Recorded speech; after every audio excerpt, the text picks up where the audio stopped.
Pete Loran from Trixter just recently shared a video on YouTube in which he basically shits all over Sebastian Bach and his claim that he has never listened to any of the Skid Row singers after him. Well, we did a video on that very same topic, but Pete Loran's video got kind of personal with the Sebastian Bach stories. We react to that video next on the Hair Metal Guru. The Hair Metal Guru, from Warren to Crew.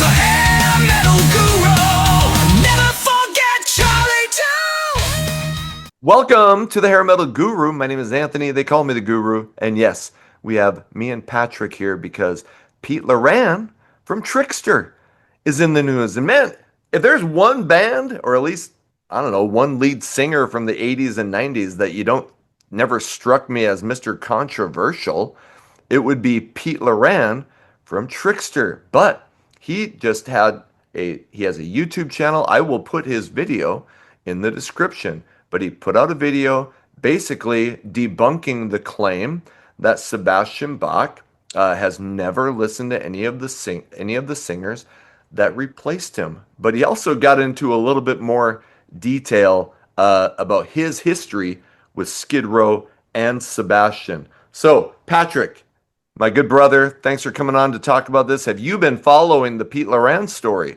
Sebastian Bach was my idol growing up, and I just like you. I mean, we'd all be lying if we said he wasn't. And I adored him. I loved him. I wanted to be him. I thought he was the coolest shit. And you know what? To me personally, when I met him, he was wonderful to me. But there's no doubt that he's a pain in the fucking ass. And the gist of Pete's video was quit bitching about not being in Skid Row. They don't want to be a part of you. You're doing just fine on your own. I mean, shit, he just co-headlined M3. Yep. To 15,000 people or however many. He played Welcome to Rockville last year to like 35, 40,000 people. The guy's doing fine. Yeah. So why are you bitching about not getting what you want when your career is going just fine? And he's sick and tired of hearing it. And where Pete, the advantage that Pete has over us is that, and I interviewed Steve Brown last week, and that interview will be out this week. Today is May 26th. I assume this Pete Loran Sebastian Bach video will be out tomorrow, May 27th. But later on this week, you will get my Steve Brown and Trixter interview, so be looking out for that. Yeah. But Steve Brown and Trixter, they're from New Jersey, and they played with Skid Row back in the day before they were signed. Shit, they even played with the pre-Sebastian Bach Skid Row when Matt Fallon was in the band. And here I'll give Metal Sludge put out a really good article about this.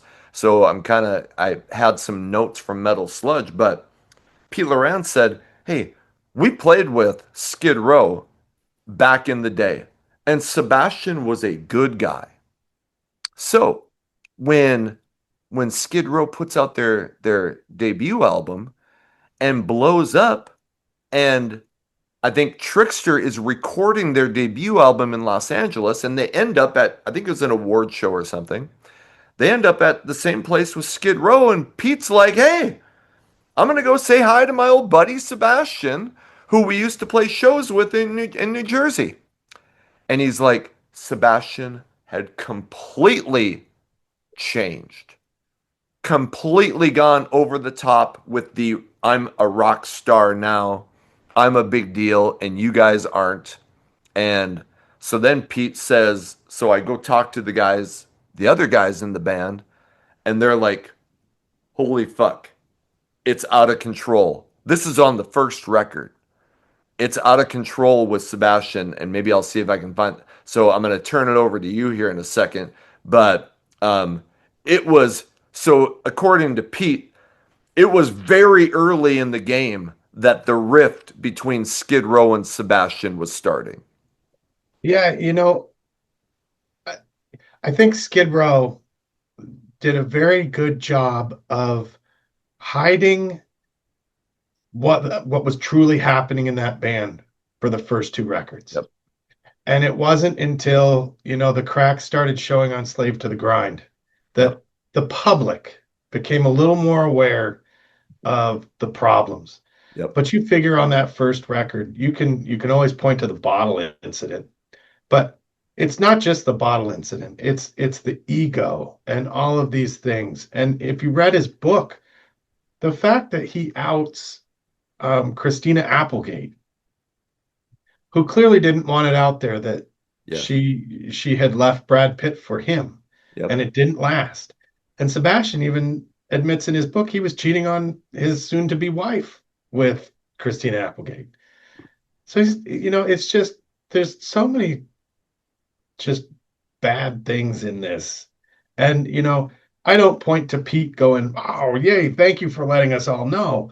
It's nothing you didn't already know, Right. kind of already. Totally. But that took some balls to come out and put that out in the public like that, Yeah. knowing full well what's coming. So he says this, but to get back to what I'm talking about, and this is after he saw Sebastian and saw how Sebastian had changed. And again, this is in Metal Sludge. I'll put the article in the description. To get back to what I'm talking about, a couple days later on the street, we saw one of the guys from Skid Row. And they were telling us how Sebastian was a complete nightmare. And he was just totally disrupting everything that these guys were doing on the road.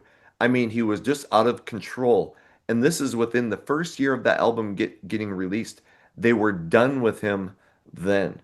And now you got to remember, Skid Row is one of the biggest bands in the world. So they have a huge team behind them then to make sure that nobody knows.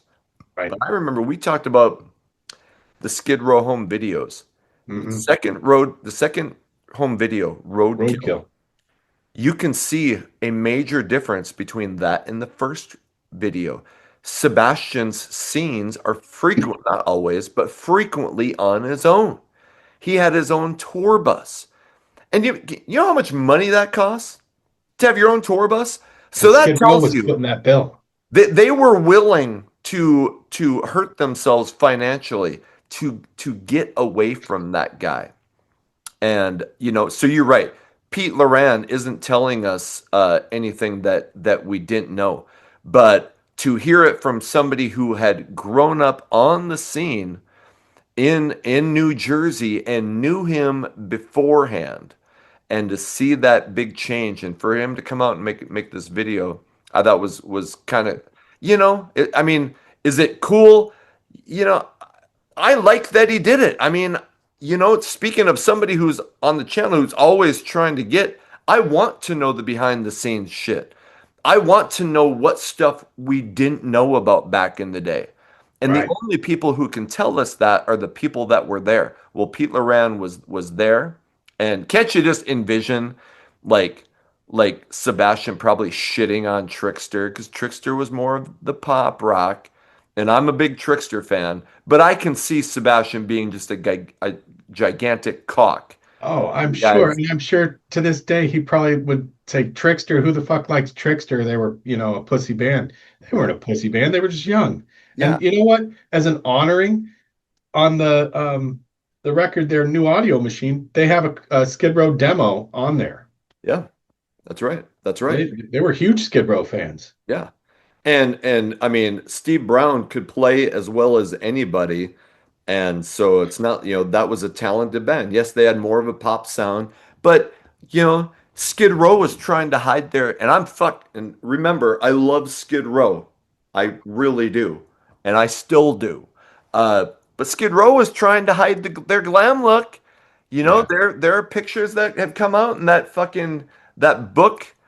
Oh, The the decade that rocked. the Decade That Rocked, which is sitting over Great on book. maybe I'll put that picture in here, where Oh they're yeah. all glammed up, trying Yeah. to figure out what they were going to do. And then they decided to tone it down, which a lot of bands were doing back in the 80s. So, good on Pete Loran. And he did, I did a video on my own earlier when Sebastian Bach said "fuck America," and I don't mean to make this about politics, but just as as somebody who served, I just didn't appreciate that. I made a video about that. Pete Loran said, "You hate America, I don't." Without getting political, it was I was a supporter of that comment of Pete saying that. And I think we've talked before about, should there be a video of the rise and fall of Sebastian Bach? Well, it's stories like what Pete has given us here that talk about the fall, and the Yep. fall was happening during the rise. Yes.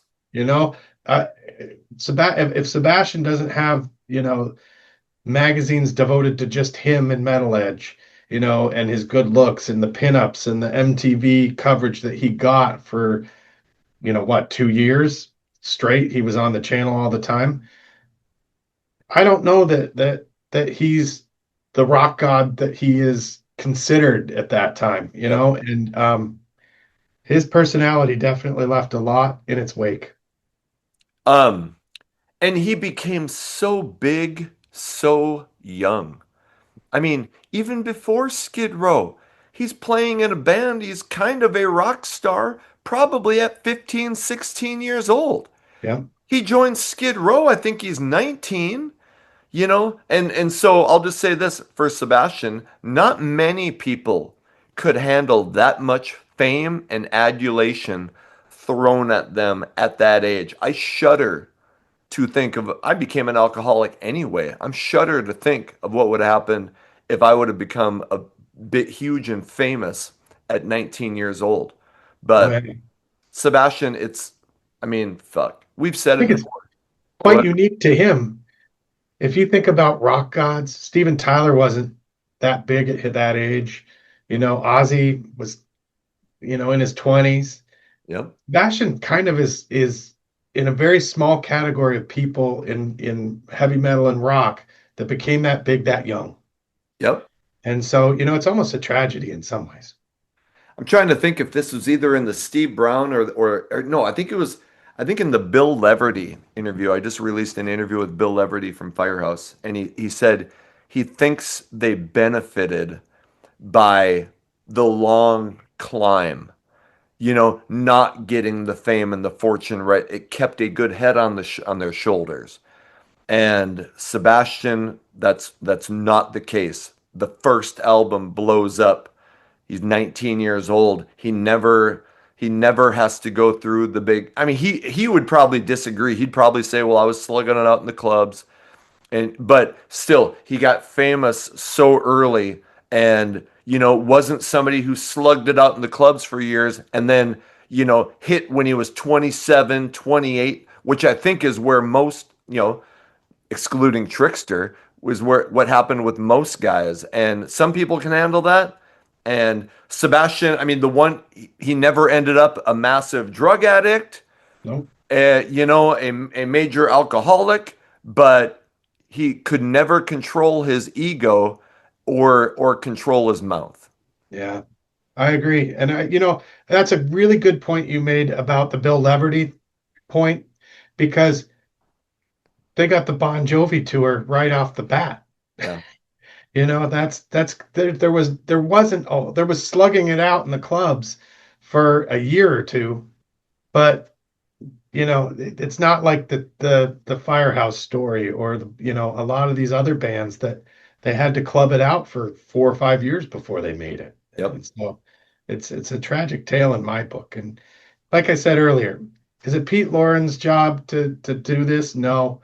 But for people like you and me, it provides the insight that we've always wanted to know. Yep. Yes, and that's so, Pete Loran, he isn't out touring and shit. I'm sure he has a career. I've seen some interviews with him. It looks like he's got a nice house. He's probably doing pretty well for himself. But, you know, uh he doesn't have to stay silent. He can come out, and fucking share what he thinks. And so I salute that. And I bet you're gonna start seeing more rock stars, people that are maybe not out doing shows anymore. I think you're going to see more of stuff like this, creating content, talking about the old days. Steve Whiteman from Kix has a podcast, does this kind of thing. Jason McMaster from Dangerous Toys has one. I Yeah. wouldn't be surprised if you see more stuff like this. So, as fans, where we benefit is we get to hear from the people that were there and then we can do what we do and come on the Hair Metal Guru and share our opinions. And for the people who want to hear what we have to think or what we have to say about the shit that's going down in rock and metal. And Pete Loran, thanks for the content. I would ask you, Anthony, what do you think Sebastian's response is going to be? I bet he doesn't say anything because I bet he thinks, well, if I respond to Pete Loran, then I'm giving credence to what he says. But if he does respond, and he might not be able to hold back, I bet he shits on him and talks about how, how much more he did in music than Pete. I don't know, but I'm just I could see Sebastian doing that. And isn't it sad that I bet a lot of other people can see Sebastian doing that too? I That was the first thought I had is here, T minus 10 seconds till Sebastian explodes. Yeah, And if he does, he does. Nobody will be surprised. yeah, And I'm 90% sure that when he does, he's just gonna call Trixter a bunch of pussies, right, which they aren't. right. They could play circles around him because all he can do is sing. So Yeah. Yep. And Sebastian, hey, Pete Loran came out and gave his point of view. Sebastian certainly welcome to do so. So hey, Sebastian, if you want to come on the channel and talk about Pete Loran or talk about Skid Row or your career, you're always invited. I mean that. So, hey, we would love to know in the comments what you think about Pete Loran coming out and kind of, laying out his facts of what happened with Skid Row, the change that he saw. Do you think that's surprising? Are you okay with rock stars coming out and doing that? Or do you think they should just kind of shut up and leave that to the pontificators, such as me and Patrick? So let us know what you think in the comments. Patrick, Skid Row is your favorite band of all time. Skid Row is one of my favorite bands of all time. I'll never deny, like you said, shit. Sebastian Bach, back in the day, every guy wanted to be him. Every girl wanted to be with him. I don't think that anybody can deny that claim. and I want to say this too. I saw Sebastian twice last year, and both times he kicked fucking ass. Right. So, regardless of the fact that he can't sing the high notes like he used to anymore, he still puts on one fuck of a show. He's still talented as fuck. And you know what? I have problems with him as what he says about some of my favorite people, but you know what? There's no denying that he wouldn't have been as cool as it was without him.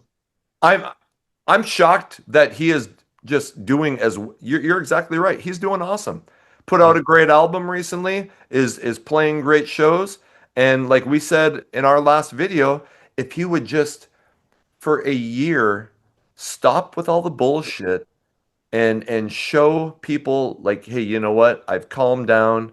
I maybe the guys in Skid Row would go, hey, maybe it's worth giving him a shot.